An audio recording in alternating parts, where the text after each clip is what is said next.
तो भाई फाइनली हमारा नया चैप्टर आ चुका है जिसमें दिखाया जाता है। इस चैप्टर की स्टार्टिंग वहीं से होती है जहाँ पर हमारा एडी अपने रूम में आया होता है, लेकिन उसे पता नहीं होता प्रिंसेस सेला वहाँ पर पहले से ही बैठी होती है। जैसे ही अपनी प्रिंसेस सेला को देखता है, नील डाउन होकर प्रिंसेस को ग्रीट करता है। एमसी कहता है, मैंने एक असभ्य व्यवहार प्रकट किया है, मुझे नहीं पता था कि आप मेरे रूम में ही होगी। प्रिंसेस सेला कहती है, क्या असभ्य व्यवहार? ऐसा कुछ नहीं है, वैसे एक बात बताऊं तो कॉमनर लड़कियों को रुलाना आजकल के नॉवेल्स का कोई शौक बन गया है क्या? मेरा कोई इंटेंशन नहीं है तुम्हारी हॉबी को मेल्ट करने का, फिर भी एडी तुम्हारे लिए अच्छा होगा कि तुम किसी छोटे लोगों को अपना दिल ना दे बैठो, क्योंकि अगर एक बार बच्चा हो गया तो भाई साहब सारी परिस्थितियां एकदम से बदल जाएंगी।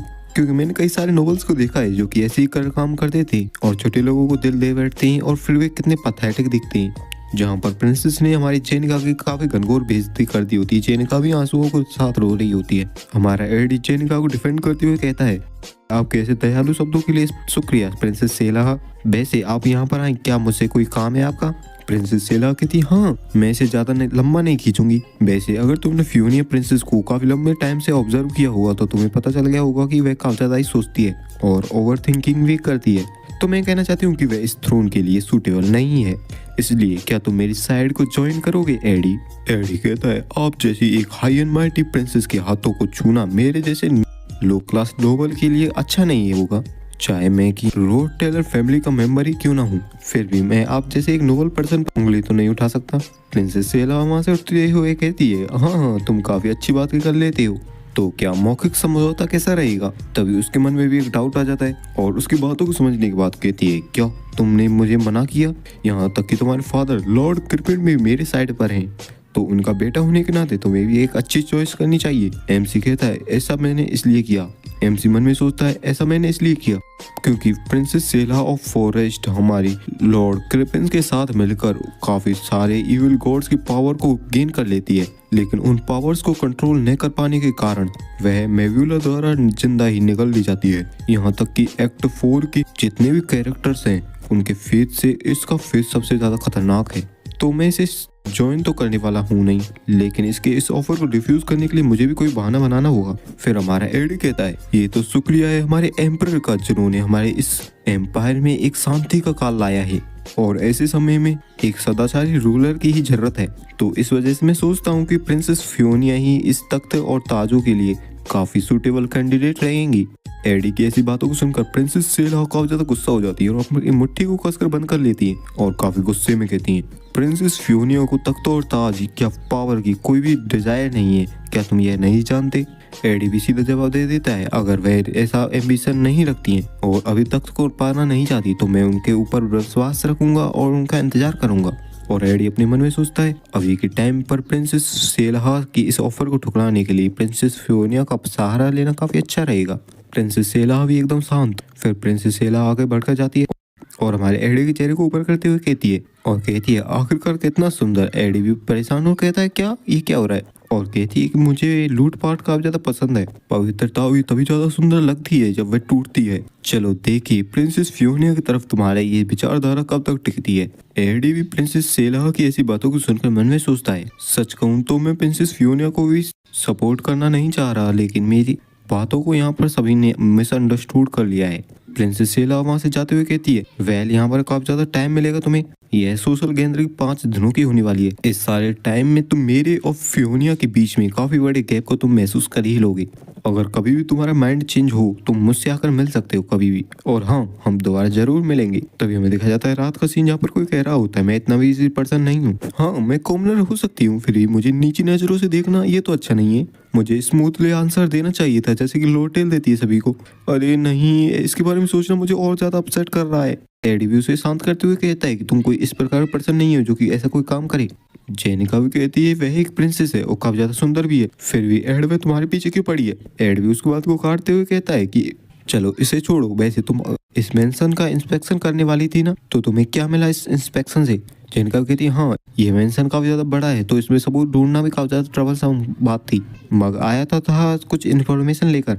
मग ने बताया था कि ड्यूक क्रिपिन की प्राइवेट स्टडी रूम के नीचे एक अनयूजुअल और काफी लार्ज अमाउंट में एनर्जी महसूस हुई थी मग को, लेकिन स्टडी रूम के नीचे के एरिया का जो स्ट्रक्चर था वे एकदम किचन जैसा था। फिर भी किसी भी किचन में इतनी ज्यादा लार्ज अमाउंट की एनर्जी तो होनी नहीं चाहिए थी। यह चीजें मुझे डेफिनेटली सस्पिशियस लग रही हैं। यह काफी अच्छा रहेगा कि हम खुद से जाकर उसे चेक करें। लेकिन भाई साहब ड्यूक तो अपने कमरे को छोड़ते ही नहीं और कभी कभार ही बाहर जाते हैं और आते रहते हैं, और जब ये रूम खाली रहता है तो ये टाइटली लॉक रहता है। एडी भी कहता है हाँ हमारे पास अब 5 दिन है तो हमें कोई चांस ढूंढना होगा उस रूम में घुसने का। मैं हमेशा अपने डोर को ओपन रखूंगा, जैसे ही कुछ घटित हो तो तुम मेरे रूम में आ सकती हो और मुझे बता सकती हो। जेनिका भी उसकी बात सुनकर काफी ज्यादा शर्मा जाती है और कहती है क्या यहाँ पर एडी के रूम में और कभी भी? एडी अपने मन में सोचता है कि यहाँ पर कभी भी काफी सारे काम है जो मुझे करने हैं, यहाँ तक कि मैंने एडी और एरविन के बीच के आधे लेटर्स को भी नहीं पढ़ा है। लेकिन अगर मैं अपने ही कमरे बंद रहूंगा तो भाई मेरे फादर को मेरे ऊपर शक हो जाएगा। जब पॉसिबल हो सके मुझे अपने उन लेटर्स को पढ़ना होगा, और जैसे ही मौका मिले मुझे स्टडी रूम को भी इन्वेस्टिगेट करना होगा। लेकिन अभी के लिए मुझे सस्पिशियस होने से बचना होगा और एकदम डिलिजेंटली काम करना होगा, जिसके लिए मुझे सोशल इवेंट को अटेंड करना होगा। फिर हमें दिखाया जाता है सोशल गैदरिंग डे फर्स्ट। क्योंकि यह गैदरिंग 5 दिनों की होने वाली है तो ये काफी ज्यादा जोशी भरा है। यहाँ पर सभी रिलैक्स और रेस्ट करना चाहते हैं जब तक कि प्रिंसेस सेला वहाँ पर अपेयर नहीं हुई। तो वहाँ पर तान्या आते हुए कहती है प्रिंसेस सेला आपको हमारी तरफ से ग्रेटिंग्स। आपसे मिलना मेरे लिए एक ऑनर की बात है। मैं रोड टेलर फैमिली के करंट हेड की एक हायर हूँ, मतलब कि उत्तराधिकारी हूँ। प्रिंसेस भी कहती है हाँ काफी अच्छा लगा आपसे मिलकर, और आज तो आप काफी अच्छी भी दिख रही हैं। आपको देखकर ऐसा लगता है कि रोड टेलर फैमिली की जो ग्लोरी है वह काफी लंबे समय तक टिकी रहेगी। तान्या कहती है मैं आपसे माफी मांगना चाहती हूँ कि पहले दिन ही गैदरिंग इतनी अच्छी नहीं दिख रही होगी। प्रिंसेस भी कहती है मैं ही काफी ज्यादा जल्दी आ गई, आपको इसके बारे में चिंता करने की कोई जरूरत नहीं है। वैसे मुझे आपका ही शुक्रिया करना चाहिए क्योंकि यहाँ पर मुझे कुछ इंटरेस्टिंग दिखा है। वह लड़का जो कि पूर्व उत्तराधिकारी था लेकिन अब हटा दिया गया है उत्तराधिकारी के पद से, एड रोड टेलर। और भाई साहब एडी काफी शानदार लग रहा होता है। सारे लोगों की नजर हमारे एडी पर होती है। प्रिंसेस बताने लगती है यह पहले से काफी अच्छा दिख रहा है और अब तो काफी ज्यादा लंबा भी हो गया है। ये काफी ज्यादा शार्पर दिख रहा है और एकदम अलग ही पर्सन दिख रहा है ये तो आज। तान्या तुम्हारे पास तो काफी अच्छा बड़ा भाई है। तान्या भी कहती है हाँ मैं उस पर गर्व करती हूँ। प्रिंसेस सेला की आंखें हमारे एडी पर ही टिकी होती हैं, जहाँ पर वो सोचती है कि एड रोड टेलर अभी 5 दिन बचे हैं, तुम्हें तो और काफी सारी चीजें देखना बाकी है। मैंने पहले ही कमांडर मैग्नस को अपनी तरफ मिला लिया है जो कि इस फेस्टिवल के तीसरे दिन आने वाले हैं। टेसोल ऑर्डर के आर्कबिशप सेमुल जो कि डे 2 पर आने वाले वो भी मेरे साइड पर आ चुके हैं। और हाँ मैं आशा करती हूँ कि आप जल्दी इन चीजों को रियलाइज कर लोगे और पाओगे काफी खतरनाक और अच्छी अपॉर्चुनिटी।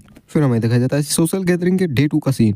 टेलोस ऑर्डर का कैरेज जो कि होल्ड करता है ग्रेटेस्ट रिलीजियस अथॉरिटी इस पूरे कॉन्टिनेंट में आ चुका है। पावरफुल लोगों की आइज अब सिर्फ सेंटेस के रूम पर ही टिकी हुई हैं क्योंकि सेंटेस का सपोर्ट ही पॉलिटी में काफी तगड़ा प्रभाव रखता है। ये सारी चीजें इसी पर निर्भर करेंगी कि आखिर सेंटेस किसका सपोर्ट करेंगी या फिर कैसा पॉलिटिकल मैसेज देंगी, और इसी से पावर का जो बैलेंस है वह भी रिसेप हो जाएगा। और यही कारण है कि प्रिंसेस सेलाह ने नए आर्क बिशप सेमुल के साथ अपने कनेक्शंस बना लिए हैं जो कि सेंटेस को क्लोजली सर्व करता है। तभी प्रिंसेस सेलाह कहती है ऑर्किड फ्लावर जो होते हैं वे प्योरिटी, इनोसेंट और एटर्नल फ्रेंडशिप का प्रतीक होते हैं। यहाँ पर कोई एक ऐसा भी फ्लावर नहीं है जो सेंटेस को सूट करे इनके बजाय। तभी प्रिंसेस के साथ आया बटलर भी कहता है हाँ ये आपकी दोस्ती को और आगे बढ़ाएगा। प्रिंसेस कहती है जैसा कि तुमसे सोचा ही गया, तुम्हारा गिफ्ट्स के बारे में टेस्ट काफी अच्छा है।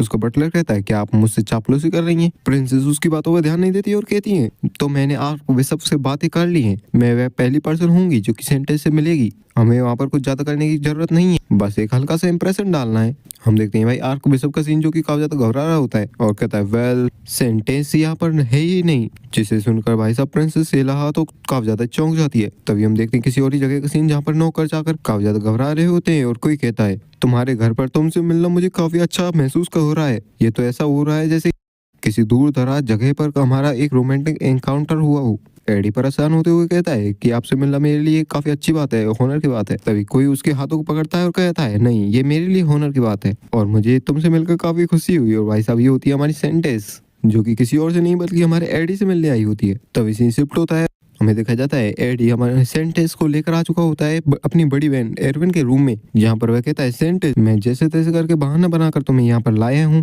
लेकिन तुम्हें सोच समझ कर अपने मूव्स को चलना चाहिए। क्या तुम इन चीजों को अपने दिमाग में रखकर नहीं चल सकती? आखिर क्या कारण है कि तुम इतने हाई स्पिरिट में रहती हो? सेंटेस कहती है कि हाँ कैपिटल में भीड़ भाड़ वाली जगह में मेरा दम घुट रहा था। ऑनेस्टली मैं कहूँ तो मुझे थोड़ी चिंता हो रही थी, लेकिन जब मैंने सुना कि तुम्हें तुम्हारी फैमिली में वापस ले लिया गया है तो मुझे काफी ज्यादा खुशी हुई। लेकिन मैंने सोचा कि वहाँ पर तुम्हें अच्छा ट्रीट नहीं किया जाएगा, तो अगर कोई तुम्हें चोट पहुंचाने की कोशिश करे या कोई तुम्हारे इंसल्ट करने के प्लान बनाए तो मुझे बताना, मैं उनको अच्छा लेसन सिखाऊंगी।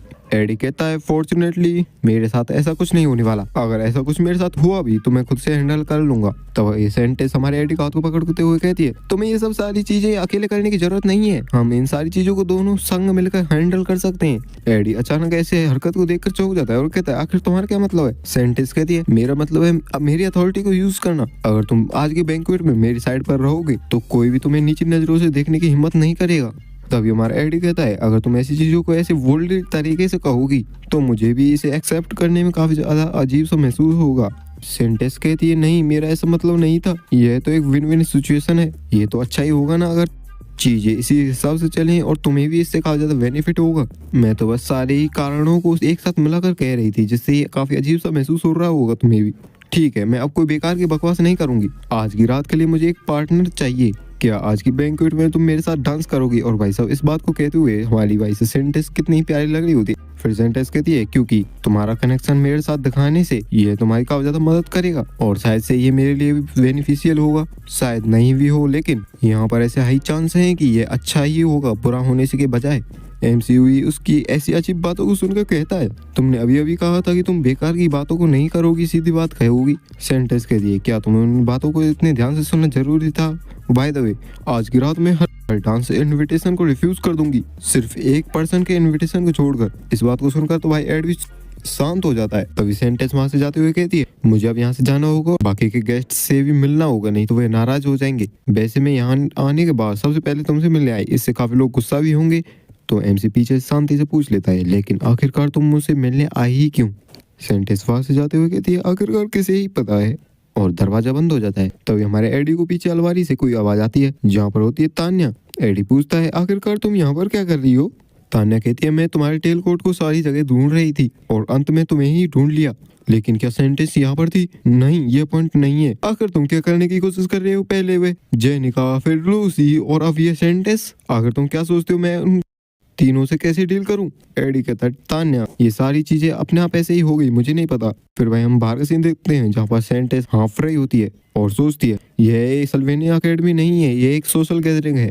मैजिक में बेस्ट होना, रिच होना और हाई ग्रेड पाना यहाँ पर मैटर नहीं करता। सही छोड़ो इसे, वैसे भी रोड टेलर स्टेट में मेरे पास सबसे हाई अथॉरिटी है, एटलीस्ट आज के बैंक्वेट में तो कोई नहीं होगा जो मुझे चैलेंज करेगा। और भाई साहब इन बातों को सोचते हुए वे काफी ज्यादा शर्मा भी रही होती है। और इसी प्यारे सीन के साथ ये चैप्टर एंड होता है और अगला चैप्टर आएगा अगले एतवार को। तो वीडियो को लाइक करें और तब तक के लिए वेट कर सकते हैं और तो क्या करें। Thanks for watching.